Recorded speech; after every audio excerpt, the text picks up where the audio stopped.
My matchmaker hat is back on, and this is every fight I need to see after UFC Paris. The card went down this Saturday, and I know we're all hype about this weekend's UFC 307 card, but I think that we need one last video talking about this Paris event, and I'm going to give you every fight I want to see. We're jumping right into it. We're matchmaking for all the key fighters on the card, and let's start it off with our main event winner, Money Moicano. Who should he fight next? I think anybody who consistently watches me knows I am pro Moicano versus Paddy Pimblett. Now, it doesn't really make sense as far as the rankings go because Money Moicano is, a few steps ahead of Paddy Pimblett as far as being ranked. And even as far as ranked wins, he beat Jalen Turner and he beat Benoit Saint-Denis, two guys that are top 15. Whereas Paddy had the Bobby Green win, and Bobby was like teetering on the cusp of that number 15 spot. And now Paddy has taken it. So yes, it's fighting backwards for Money as far as rankings go.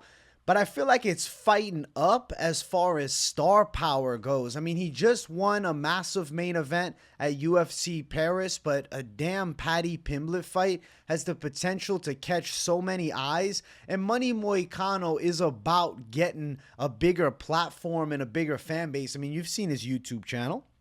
He's got some subscribers. Paddy Pimblett's very popular on YouTube. I think he realizes getting a bigger name in the game is more financial compensation. And with the nickname Money, he is money focused. Not that he doesn't go out and fight. Shit, he puts it all on the line. He's willing to die in the cage, but he's looking to get compensated nicely. And I think a Paddy Pimblett fight is a massive fight night main event. They need to go to the UK for a fight night because the UFC pay-per-views will not be on UK prime time ever as of right now. The only place that's getting prime time is Abu Dhabi. That was said in a UFC Paris post interview. I don't even know the official that said it, but I saw the clip, and he said they're not doing prime time cards for like local markets. They're going to only do it US prime time anywhere in the world for pay-per-views. So let's bless the UK fans, even the European fans. Let's bless them with a fight night main event of Paddy Pimblett and Money Moicano. I think it's a huge fight. I think it's a massive event, and I definitely think it's a big sell. Now, if it's not a main event, I still think it's a massive fight, even as a featured bout of the night. I feel as though Money Moicano and Paddy Pimblett coaching the Ultimate Fighter is a dream scenario. So I'm a bit biased towards this because I'm also looking at the potential super Ultimate Fighter with them as coaches. I feel like we need something special. McGregor was one of the worst coaches ever in this recent season. He wasn't even a coach. He was kind of just a fill-in. It's just McGregor's there. You're on Team McGregor, but he's not coaching shit. I think that Money Moicano and Paddy Pimblett would be a very interesting clash of personalities, but it'll definitely be a season that draws a lot of fanfare.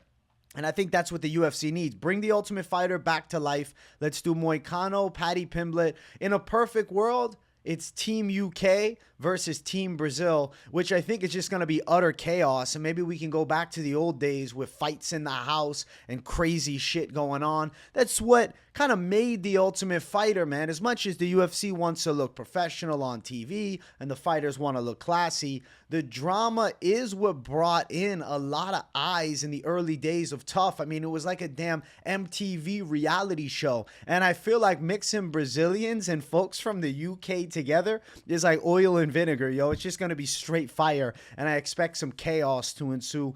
I want to see the fight. Now, another option for Money, I'm not dumb, I think is Dan Hooker.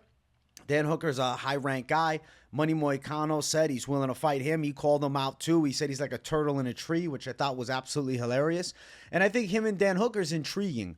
I feel like he's got the massive grappling advantage on Hooker that could also be a big factor. But the Paddy Pimblett is more of a star power fight. Not that Hooker isn't popular, and there's definitely a market for Dan Hooker and Money Moicano. It's a dope fight, but it's like the Paddy Pimblett fight could be huge and the Dan Hooker fight could still be there. Why not take advantage of the massive value that Paddy Pimblett and Paddy Pimblett and Money Moicano have in a fight against one another, as opposed to going the route of Dan Hooker, which is more ranking friendly, but then we're missing out on a massive Paddy Pimblett fight with Moicano. And then who does Paddy fight? I mean, there's obviously somebody, but it's nowhere near as big as Money Moicano. So for me, I'm hard pressed on getting this fight booked between these two, and I hope the UFC follows suit and we get Money Moicano versus Paddy Pimblett.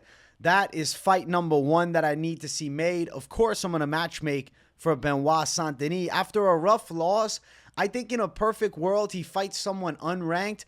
And I think Bobby Green's actually an interesting test. As much as Benoit gets praised for his grappling, in a sense, it was kind of exposed by Money Moicano. He's not nearly as dominant of a grappler as originally was thought by most fans. And I think that a fight against Bobby Green is interesting because Benoit has a chaotic pressure striking style that is very effective, but Bobby Green is really precise with his boxing. He's pretty technical with his hands, even though it's a tad bit unorthodox. His slickness is a dangerous factor in a fight with Benoit, and I feel like it's still a very big fight. I don't think Benoit Saint-Denis should be fighting some no-name. I don't think Benoit Saint-Denis is taking on somebody that's, coming from the prelims. I still think he's taking on a guy who has star power, who has a fan base, and I think that Bobby Green is potentially the right test. As much as we, really hype up Benoit Saint-Denis, and I mean, he got rushed into a massive fight against Dustin Poirier early on, and it showed that maybe he wasn't ready for it, but he looked great early in that fight. And then the Money Moicano fight kind of dwindled the hype and killed his aura. The Bobby Green fight could help bring it back. I mean, if he bodies Bobby Green on the ground and beats him maybe in a similar fashion to how Islam Makhachev was able to body him, I think it could, at the very least, bring a little bit of hype back on the young Benoit Saint-Denis. And I think it's the right fight because Benoit is still a guy that deserves big names. It's not like you're going to give him a Ľudovít Klein after this loss to Moicano in a main event. Bobby Green is still a notable fight, and it's a guy slightly outside of the rankings, but not too far down the list. Another option that I thought of is Drew Dober. I think that's a really cool fight for Benoit Saint-Denis. I just feel as though the Bobby Green fight might be a little more realistic, but timeline could definitely work out for for Drew Dober and Benoit Saint-Denis as opposed to this Bobby Green fight. I think that's also a cool matchup.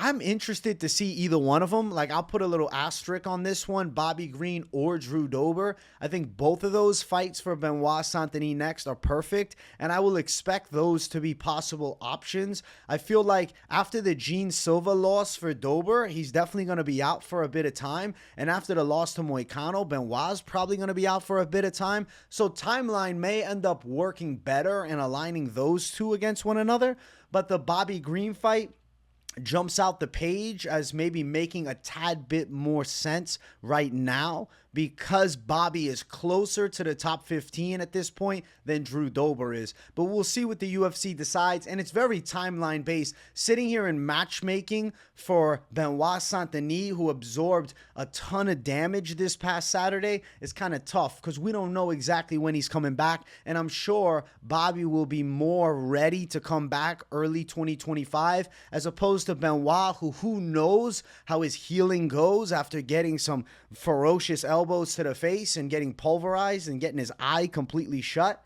I don't know for sure as I pop out the Zins. Shout out the Zins. But I like Bobby Green and Benoit Saint-Denis a lot. But a second option that still is really interesting for fans, and I think is still a big fight, is that Drew Dober matchup. Both great options, and I think both are interesting fights. And I'll also add this. I think Benoit can win each of them, and I believe the UFC is hoping Benoit can get back on track because he is a really big star for the French market, and with them consistently going to France, I'm sure every year they're going to want to put Benoit Saint-Denis at worst on a featured bout of the night over in Paris. So maybe we'll see the Bobby Green fight, Benoit gets back on track, and then another massive fight in Paris next year for him. But I don't hate the Drew Dober fight either. Both good options. Let's keep running through. Okay, so next up, our co-main event winner. As much as I don't love Imavov and Adesanya as much as I love Adesanya versus Caio Borralho, I feel like it's more sensible. Nassourdine Imavov has beaten some real highly rated contenders now, beating Cannonier and then beating Brendan Allen, whereas Caio Borralho's sole mass win is against Cannonier, who had just lost to Imavov. Yes, I understand it was an early stoppage, but still on paper, Imavov has those two massive wins, and I think he kind of puts himself into the title shot conversation. Does have a recent loss on a fairly competitive decision to Sean Strickland, which was a short notice fight and it was up at light heavyweight. So I think that Imavov is kind of in the conversation to be Adesanya's next opponent, especially with Adesanya himself saying that he is interested in reclimbing the ladder. So if that holds to be true, I think Israel Adesanya taking on Nassourdine Imavov is a sensible fight. I think it's a cool striking clash as well, something that Adesanya maybe will be a little bit hesitant to jumping at the bit to take on Caio Borralho, who's more unproven also than Imavov, but poses more of a grappling threat, will be that factor of the ground fighting. Whereas with Nassourdine Imavov, I think it's relatively unlikely that this fight would turn into a grappling heavy matchup. I would expect a very interesting clash of kickboxers, and I think it's also somewhat of a winnable fight for Israel Adesanya that might draw him back. I think he might be excited to go out and test himself against Imavov and prove that he's still one of the best in the world. And right now, outside of the Khamzat Chimaevs, the Robert Whitakers, the Sean Stricklands, and the Dricus du Plessis, Imavov is right there. And Adesanya is right there too.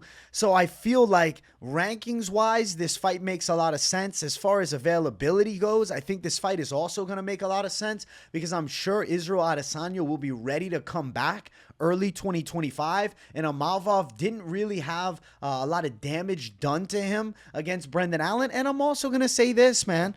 I think that Imavov could end up getting touched up by Israel Adesanya, and I think that intrigues Izzy. I think Izzy likes the idea of facing off with an Imavov who, yes, is a good striker, but is he as clean as Adesanya? I don't think so. I think he actually was struggling a bit in the stand-up in that third round with Brendan Allen.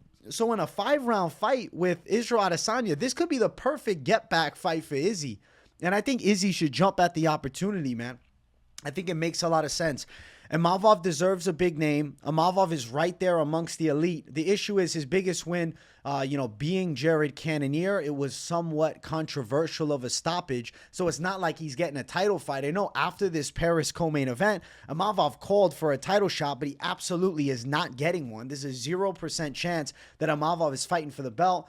Could it be a world where he waits for the loser of du Plessis and Strickland, who are seemingly on the collision course? Maybe. Could it be a world where he sits out and waits for the result of Rob Whitaker and Khamzat, but then he wouldn't fight Khamzat? He said him and Khamzat are good friends. He would only fight Khamzat for the belt. So that kind of eliminates the fight. So unless the UFC is going to match up the new blood contenders on the come up, being Borralho and Imavov against one another, but then it doesn't sell a title fight. You get where I'm coming? You get where I'm coming from? Because if you go Imavov versus Borralho, regardless of the result and regardless of the rankings, it's not going to connect with the fans that these guys are next in line for the belt. But if Nassourdine Imavov does go out and beat Israel Adesanya, I think then he is surely next in line for a title fight. It's a much easier push. Now, if Adesanya beats him, then hey, Izzy just beat a top contender. He's back in the conversation. And then I also think the Caio Borralho fight is essentially still there. There's still a market for making that happen. So I believe there is a chance the UFC goes down this route. Don't know for sure. As a fan, I think the Baraiho fight, yes, it's interesting, and I think it would excite me with Adesanya and Baraiho, maybe even more. But I also believe that the rankings have to be respected, and Imavov with 2 top caliber ranked wins is seemingly more deserving of a fight against the former champion Israel Adesanya, and he's on a losing streak. It's time to try and bounce back. And I think Imavov is the perfect foe to take on for him. So I'm going Imavov versus Adesanya. I think it's a good fight. I'm interested in it, and I'm curious to see the clash of striking styles. I honestly think Adesanya has a really good chance to win a decision in that fight. But why not? Why not do it? Okay, Izzy's got a shot. Let's test it. Next up, Brendan Allen. Who's he going to fight? You guys already know. We need to just get the beef squashed already. Brendan Allen versus Marvin Vettori. I'm not sitting around and waiting for this fight to get eliminated. I think Brendan Allen and Vettori can fight early 2025. Allen didn't take much damage against Imavov. In my opinion, Brendan Allen kind of sold that fight himself by panic wrestling. I swear to you, if he would have struck with Nasruddin Imavov in round 3, there is a legitimate chance he could have stole that decision. Now, Allen also absolutely bodied Imavov on the ground in round number 1, but instead of doing anything with that top position and control, he decided to just plant himself on top and kind of lay and pray in a boring-ass onslaught. I think better situation now. Vettori and him go after it, and I think it does turn into a bit of a striking fight. You know what's crazy, though?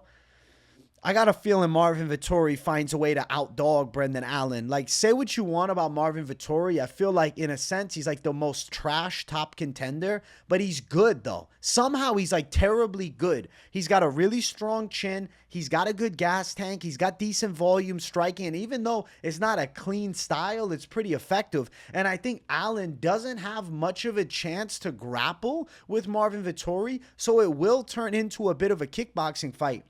And if the Imavov fight is any tell, Brendan Allen lacks confidence in his stand-up. Though I think Brendan Allen is actually a quality kickboxer, I'm not so sure that he himself believes he's that good at striking. Because against Imavov, that's what lost him the fight, was forcing those stupid single legs the whole time. When he should have been striking, when he could have been throwing hard shots, when he could have boxed on the inside with Imavov. Maybe he sits down, rewatches that fight, and gains some confidence in his stand-up, which I think makes the Vettori fight better. But this makes a lot of sense. Vettori coming off a loss to Jared Cannonier. He's looking for a bounce back fight. I think he's still in a spot to take on a top contender. And I think Vettori versus Brendan Allen is fairly interesting. They had the street fight. Supposedly they had the street fight. It was definitely them at that casino. So I think let's squash the beef inside of the cage. You guys don't need to be throwing down in the street. Let's find out what happens when you have 25 minutes. I think this is easily a UFC Vegas Apex main event. If it's not at the Apex, I still think it's likely that we see this as a main event at some point in 2025, probably Q1 of 2025. It's a big middleweight clash. The winner is right back in the conversation. Like, if Vettori goes out and wins or Allen goes out and wins, easily they could fight like a Caio Baraiho or somebody amongst the higher tier, or the loser of DDP and Strickland. Like, there's still a lot of options for both these guys. And it might be crazy to say, but 2 wins in a row for either one of them could jump them right back into a title shot. So I think we have to put them together to find out who can take it home, to find out who's got the goods, to find out who is actually amongst the top 5, because one of them has got to go. And I think, seeming to me at least right now, Vettori would find a way to win. I think Vettori could outwork a Brendan Allen and take a competitive decision, but we need to see what happens, because if Allen can take some positives away from that Imavov fight, and if he can gain some damn confidence in his striking, I'm telling you guys, Brendan Allen on the feet can out-kickbox Vettori. I just don't know if he believes it. And I worry about the gas tank, maybe a tad, losing himself late in the fight, but let's see. Vettori's known as like a relatively good grappler. Brendan Allen's got incredible back takes and control. And maybe the fight against Imavov was slightly an off night for him because they got some fucking blood drawn right after the weigh-ins. Like, there were some unforeseen circumstances prior to that fight against Imavov that could easily throw Brendan Allen off, like not having as much time to rehydrate, fighting at a weird time. Let's get this fight in America. Let's do it in Vegas. Let's do it as an Apex main event. If it's not an Apex main event, we'll still somewhere in America. Let's set these two up to fight against one another. And I want to see what happens. Let's get the beef squashed. These two were supposed to fight already, and it's time to officially book it. And let's run it. Let's find out what happens. This is the sensible fight. Even if Ailín would have beaten the side of Imavov, it wouldn't be crazy if they still would have went towards booking this fight, because I really like the matchup. So I'm excited for this one. I hope the UFC decides to follow through and rebook it, because I want to see it happen. Let's keep running. We got more matches to make. Let's talk about the robbery winner, Gomis, getting it done by controversial decision. If you disagree with me, you didn't rewatch the fight. Joanderson Brito deserved the win, but we still have to respect Gomis for getting it done on the scorecards. Whether you and I agree does not matter. So we have to put him in a big fight. And sitting at number 15 is an aging Edson Barboza. And I think that Gomis and Barboza is a really fun clash of kickboxing styles. Regardless of the result of the Brito fight, this is still a really intriguing striking matchup. Both guys are nasty on the feet. I would say that definitely way more finishing ability on the side of Edson Barboza. But I feel like Gomis is undeniable after getting this decision against Brito, because I'm sure if Brito would have won, he would have easily been fighting in the top 15. I mean, he was definitely a guy that had a lot of momentum pushing him close to the top 15. Also a win on Contender Series against Diego Lopez for Brito. So there was a lot of hype on it. And Gomis actually after the fight is like, hey, I beat the guy. I want to fight against Diego Lopez. Obviously, he said in French, parlez-vous français? I want to fight, you know. But at the end of the day, that's a pipe dream. You ain't fighting against Diego Lopez, my friend. You got a robbery decision. I'll give you the respect of a ranked opponent, William Gomis, but you are not fighting Diego Lopez. That's a top contender. You're taking on somebody who's top 15, seemingly on their way out of the top 15. I think that Edson Barboza and Gomis is a cool fight. Barboza coming off that loss to Lerone Murphy. Fight before that, he absorbed a lot of damage very early against Sodiq Yusuff, but then outdogged him, was able to find a way to win. So let's test him against Gomis. Gomis is a skilled kickboxer. He's pretty precise. He doesn't really bring a grappling threat. I expect a lot of striking between these two. I think it's a cool fight. I definitely expect it as a potential fight night featured bout of the night, or a main card opener, or even a featured prelim of the night on one of the pay-per-views in 2025. Definitely thinking a 3-round fight. And I'm curious to see how the clash goes. I also think with Barboza, 2 main events in a row, was it now? He lost one of them, and then he won the other one. But the one that he won, he absorbed a lot of damage with Sodiq Yusuff. So I think Gomis fighting against Barboza, maybe not in a main event, but still in a relatively large fight, makes sense. It just seems like Gomis technically is going here, even though I thought he should have lost. Barboza may be going here. Let's see what happens. At this point, yes, it's Edson Barboza, the gatekeeper. But I'll tell you this, if William Gomis gets a fair decision over Edson Barboza, MMA fans have a very short-term memory. You know what I'm saying? They only remember the last fight.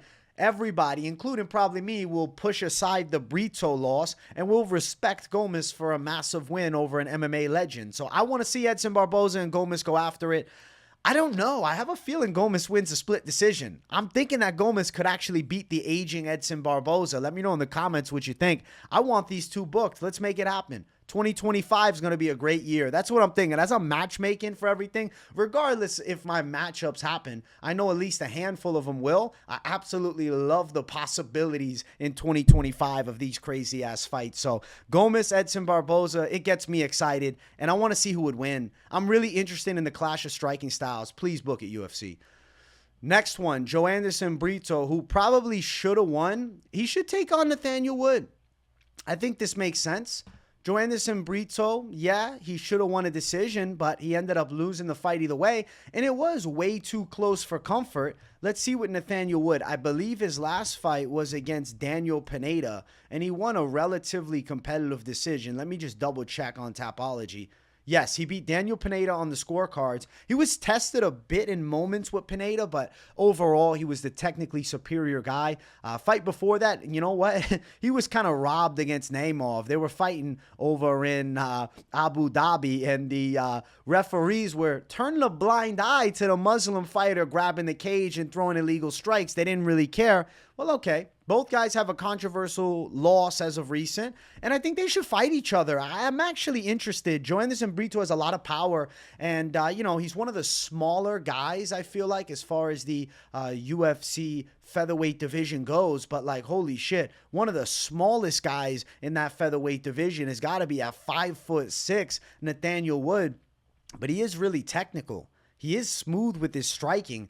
And I think that Nathaniel Wood is a hard fight for Joanderson Brito, but it seems like a cool matchup. I think Brito could potentially hurt him with big punches, but I think Nathaniel Wood could potentially technically outwork and outpoint the side of Brito, who's a bit more chaotic and wild. I would probably favor Brito in the physical strength category, but seeing the fight against Gomis, where he was controlled a bit in the first round, it wouldn't be out of this world if even Nathaniel Wood was able to get on top of Brito a bit and threaten him from top position. So I think these two should clash. They're both still really close to the top 15. I mean, if you look on Tapology's rankings, right now at number 20, they got Nathaniel Wood. Obviously, Tapology's rankings are not the most accurate rankings, but I'd say they're relatively accurate for the most part, at least for guys like outside of the top 15. And Brito on Tapology is around number 17. So I think it's a pretty sensible next fight. And if Brito is able to go out there and win, it puts him in a spot where maybe he could get a fight back into the rankings, or for the first time ever, but he could get a fight at, the chance of getting in the rankings. Now, if Brito would have won, I might have matched Brito up with the side of Edson Barboza or potentially Bryce Mitchell. But because of the loss to Gomis, I have to step him outside of the rankings. But I still think that this Nathaniel Wood fight is interesting. And I still think the Nathaniel Wood fight is a step in the right direction. Even though Brito lost to Gomis, and you guys let me know if you agree, fighting Nathaniel Wood is still relatively a step forward as far as competition goes. I mean, William Gomis was like an up-and-coming prospect. So, yes, you lose a controversial decision there. But Nathaniel Wood is, like I said, close to the top 15. He has a kind of controversial loss to Mohamed Naimov. So, let's match up two guys that kind of got screwed in fights recently. And let's see who's got a chance to really push for the top 15. I want this fight next. I actually think it'd be really cool. I feel like I'm looking at it and I'm thinking Nathaniel Wood somehow wins a split decision. He somehow gets a close one on Brito. I don't know. Brito's power is concerning, though. Brito has a big power edge and he's a lot stronger. And I feel like Nathaniel Wood could get outdogged. Super interesting clash of styles, man. I'm not doing early predictions for all these fights here. I'm just kind of playing them out in my head and I'm trying to run through the scenarios of how the fight could look. It's definitely one that makes me say, hey, shit, this is cool. I want to watch these two throw down. So I hope the UFC goes forth with booking Brito and Nathaniel Wood. I think it needs to happen. And let's set them up. Let's keep running. We got more to talk about, okay? We got a lot more. We got Bryan Battle's next fight. He deserves a push towards the top 15. You got to give him Randy Brown. He looked good against Jousset. Those hands were on fire. His volume was crazy. He broke Kevin Jousset. Bryan Battle is good at drowning his opponents. Now, if you look at the top 15, Neil Magny is tied at number 15 with Kevin Holland. And I feel like Randy Brown is right there. I would rate Randy Brown probably at like number 16, number 17 in the world right now. I don't think it's a bad fight. And I think it's still a massive step up in competition because if you look, I mean, what is it? Angelusa, I mean, it was a no contest, but Battle was winning that fight. And then it was Kevin Jousset. This is a big step. I mean, Randy Brown's got a shitload of UFC fights. He's got 18 UFC fights. He's riding a 3-fight win streak. He's coming off a massive win over Elizio Zaleski, but he is tested in some fights. And I'm curious to see how these two match up because I would say Randy Brown does have relatively good jiu-jitsu and I feel like Bryan Battle is probably the slightly better wrestler. So then it is going to kind of come down to the boxing. I feel like Randy Brown might look a little more slick, but I think Bryan Battle brings more volume. And with his drowning style, he could give Randy Brown some big trouble. I'm looking at where Tapology has him ranked. So they got Brown actually at 14 on Tapology, Battle up at 24. But I think Battle deserves a big jump in competition. I think Battle deserves a fight that's like one off from the top 15. He's currently riding a 4-fight unbeaten streak. The lone loss in the UFC was against Rinat Fakhretdinov in 2022. And that's when Fakhretdinov had a lot of hype. Fakhretdinov kind of just laid and prayed Bryan Battle in that fight. And I feel like Battle has improved tenfold since it as well. So I want to see Randy Brown and him match up. Randy Brown's riding the win streak too. I mean, he got a nice knockout finish of Muslim Salikov. Fight before that, Wellington Turman, and then as of recent, Elizio Zaleski win. His most recent loss, he got subbed up by Jack Della. Jack Della Maddalena beat his ass. So it's not like you can give Randy Brown one of the elites in the welterweight division after this 3-fight win streak. But I think you give him a fight for a spot against a top 15 opponent. And I think you do Bryan Battle versus Randy Brown. Battle on the come up right now, Ultimate Fighter winner, very intriguing prospect. Randy Brown, longtime UFC veteran, but I would say he's on his best streak of all time. I mean, if you look at it, 8 wins and 1 loss in his last 9. 1, 2, 3, 4, 5, 6, 7-1 in his last 8. 7 wins and 1 loss in his last 8 fights. He's on a fantastic streak right now. And I think that this is the best version ever of Randy Brown. He's 34, right? So this is the last push for his run maybe, whereas Bryan Battle's only 30. I like this fight. I hope the UFC goes through with it. I feel like Bryan Battle does have some technical flaws, and Brown's got some deceptive punching power. He could rock Bryan Battle. And then the submission threat too, and the fact that Randy Brown is also real tall. He's 6'3". He's going to have that height advantage over Battle, and he's also got relatively good length with that 78-inch reach. Bryan Battle's reach, what is it? 77, 2-inch height advantage though for Randy Brown. I like this fight. I hope the UFC does it. Randy Brown, Bryan Battle, please make it happen. After saying in the post-fight interview, this is for Battle, you thought I was going to lose a fist fight to a French dude or something like that. I think 10 out of 10 hype on him, and I think it's time to give him a fight that gets the fans excited. So let's do it. Battle, Randy Brown. I'm rooting for it. Next up, we're doing Faraz Ziam, getting the chance of a lifetime to fight inside of the top 15. I think it's time. How can we not give him a top 15 fight after he absolutely decapitated Matt Frevola? I think you do. You give him a top 15 fight. You give him Jalen Turner. Jalen Turner is slick. Jalen Turner is powerful. Jalen Turner is dangerous. Now, Faraz Ziam is relatively good, though. I feel like Ziam right now is kind of looking like he has the makings of a guy that gives Jalen Turner a weirdly tough fight. Like, I think many of us will be like, he's going to run right over Faraz. But I don't know. Ziam's on this 4-fight win streak right now. He's done really well in striking. Like, if you look, his biggest struggle was against Pérez, who's a pressure grappler. Jalen Turner's also more of a kickboxer than anything. Jalen Turner coming off of that rough loss to Money Moicano, but it's not a loss that, has you worried that he's not good. Like, I think Jalen Turner's still pretty slick. He is 1-3 in his last 4, though. Granted, 2 split decisions, a split decision with Dan Hooker, split decision with Gamrot, and he does have that absolutely violent knockout win over Bobby Green. So I'm matching up Bobby Green with Benoit Saint-Denis. So this is a huge opportunity for Ziam. But I think Ziam might be okay in this fight. I feel like his technical kickboxing will keep him relatively safe in the striking department. And if they tie up and grapple, I don't count out Faraz Ziam in grappling exchanges with the, current version of Jalen Turner. I know Turner's good. I know Turner had great moments, but he took on a real short notice Mateusz Gamrot, and he looked awesome with Dan Hooker. I respect it. Ziam, this is a weird comparison, but Ziam kind of reminds me of Dan Hooker a little bit. He's kind of like a young Dan Hooker. You guys got to remember, Ziam is 27, right? And he's got 8 UFC fights. So he's been in the organization for a while and currently riding his 4-fight win streak. He's finally started to put all the skills together.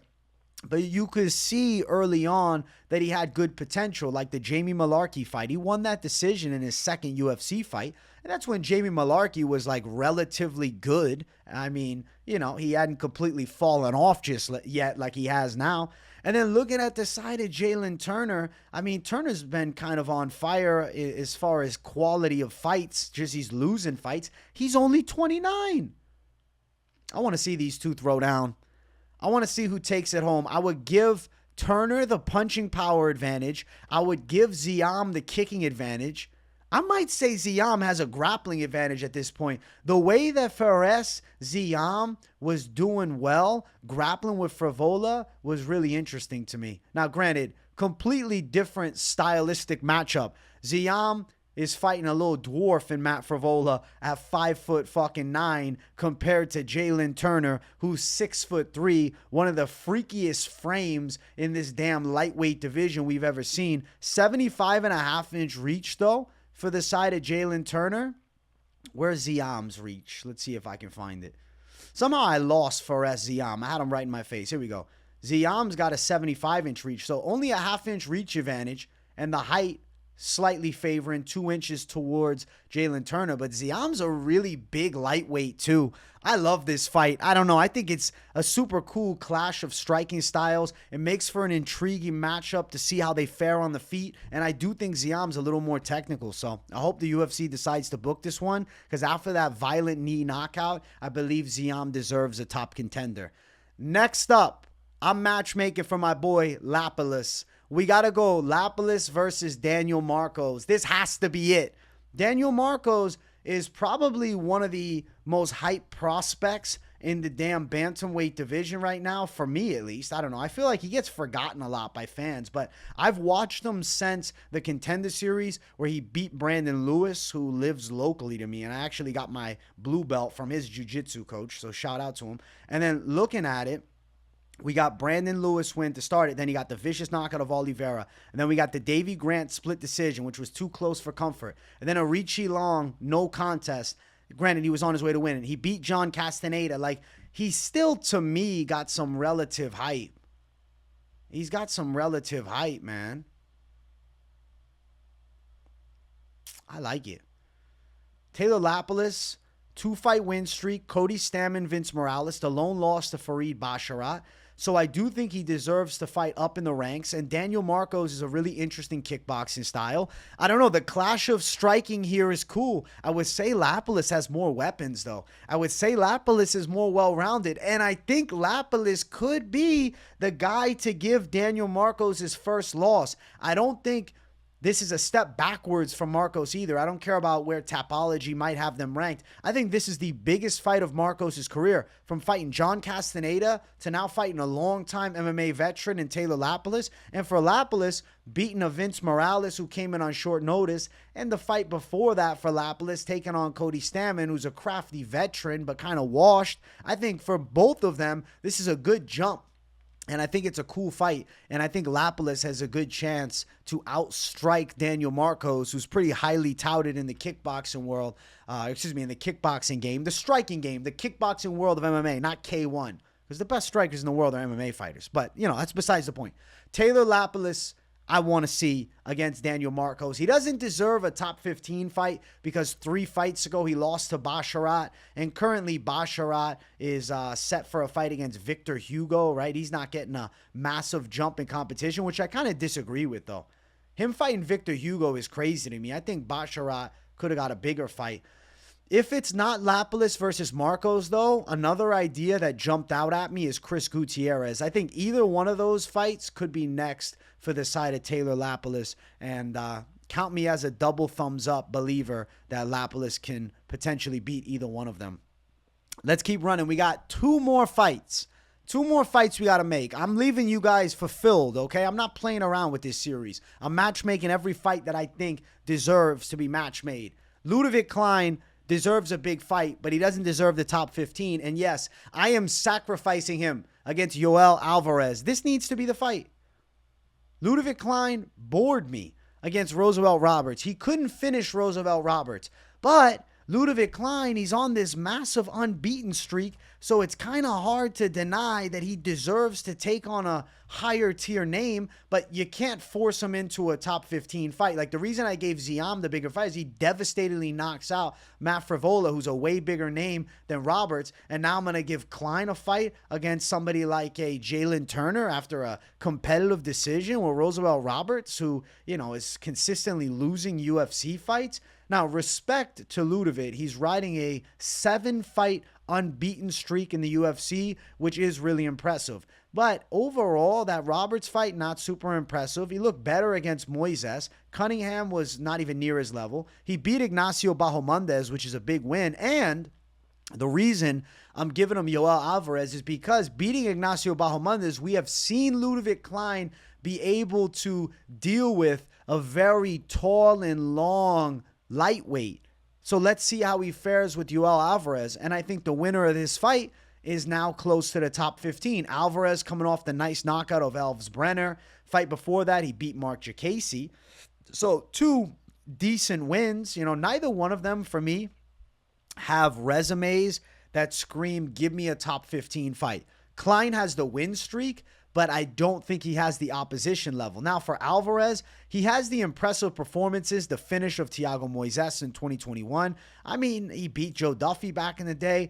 The lone loss for Alvarez in recent times is Arman Sarukian. And then before that, the lone loss was his debut against Damir Ismagulov, who looked like a future champ at that point. So when you look at how both of these guys have been looking since, 2023, they seem to be on a collision course against one another, and I think it's the right fight to make. Now, Ľudovít Klein is way shorter than Alvarez. Alvarez, another one of these freaky 6'3" lightweights. And beating Elves Brenner in the fashion that he did was impressive, but I don't think it warrants a top 15 opponent yet. Ľudovít Klein wasn't that impressive in beating Roosevelt Roberts, but his winning streak or his unbeaten streak is impressive, and I think that warrants a big fight. And I like the clash here. Ľudovít Klein, short, stocky, power Muay Thai striking style. Joel Alvarez, tricky Muay Thai on the feet, kind of methodical approach, a little bit unorthodox in the striking, but still really dangerous, and nasty jiu-jitsu to go alongside of the striking style. So I like this clash. Let's do Klein versus Alvarez, and let's see who takes it home. And I honestly favor Alvarez's grappling in the fight. I think it's a factor. Even though he's not good with wrestling, I could still see him in dominant position with Klein. But hey, maybe Ľudovít Klein wrestle fucks Yoel Alvarez. And then, you know what? I won't deny him anymore. Regardless of how bad the performance is with Roosevelt Roberts, now you've proven yourself. Here's top 15. This is the test for you. Yoel Alvarez, Ľudovít Klein next. Definitely a fight to make. Now, one more. This one is for the hardcore fans and, just the love of Matt Frevola. I got to give Frevola a fight. You got to give him Jared Gordon. Why are we not doing this? Jared Gordon versus Frevola. Can we give Frevola like 8 months off? Jared, I don't care if you lose or win your next fight. You can fight in between. But when you come back, you got to take on Matt Frevola. Frevola has lost 2 fights in a row. Unfortunate. Now, granted, this fight is kind of for the New York title. Jared Gordon, New York guy, right? Matt Frevola, New York guy. I think they got to take on one another. I think we got to see what would happen when they fight. I'm interested in it. Jared Gordon right now coming off a really close decision with Nasrat Haqparast. Before that, he ended Mark Madsen's career. And then before that, he was looking good with Bobby Green before a headbutt. And prior to that one, a lot of people felt he deserved the decision over Paddy Pimblett. So Jared Gordon has had some bad luck, but he still had some good performances. Matt Frevola, obviously, he got brutally knocked out this past Saturday. It was violent as it gets. And then fight before that, Benoit Saint-Denis brutally knocks him out with a head kick. So he's got 2 vicious knockout losses in a row. But fight before that, he pulled off a massive upset against Drew Dober in an absolutely sensational knockout, which got him the knockout of the night bonus. So I think these two need to find out who's got the goods. Let's see who's better in New York. Let's find out. I want this fight. Jared Gordon versus Matt Frevola for the New York belt, the King of New York. And I also think it's a cool fight for the hardcore fans. Both guys have cool styles. I think Frevola might have a slightly larger fan base. But Jared Gordon is 1,000% in the fight. Jared Gordon can box with Frevola. I know Frevola's got that Drew Dober knockout, which jumped his stock to here. But shit, since then, he's gotten completely crumbled. Jared Gordon, say what you want about him, he's dogging with everybody that he fights. He hasn't lost a fight bad on the feet in a long time. Now, he did lose to Grant Dawson by submission, but it's not like Matt Frevola's locking up a sub against him. So Matt Frevola, Jared Gordon is a cult classic, and I think a fight that needs to get booked for the Battle of New York belt. Guys, I hope you enjoyed the Every Fight to Make Next series, this week's edition of it. I'm bringing the fire with this series, so keep it locked in. Smash the like button if you haven't yet. If you're new, subscribe, and definitely let me know what you think of this series in the comments, and definitely let me know what you think of the graphics. Are you a fan of the new look? I put a lot of effort into this one. I was up till like 4:30 in the morning creating these graphics. I said, you know what? I need to put some heavy energy in to get the good success coming back. So I want to hear from you guys. If you got nothing to say in the comments, drop a W in the chat. But definitely let me know if you think I forgot any fights, or if there's any matchups maybe you disagree with that you want to see. Let me know in the comments. I want your voices to be heard. I want to hear from the people. Thanks for watching, everybody. I'll see you all in the next one. Peace out.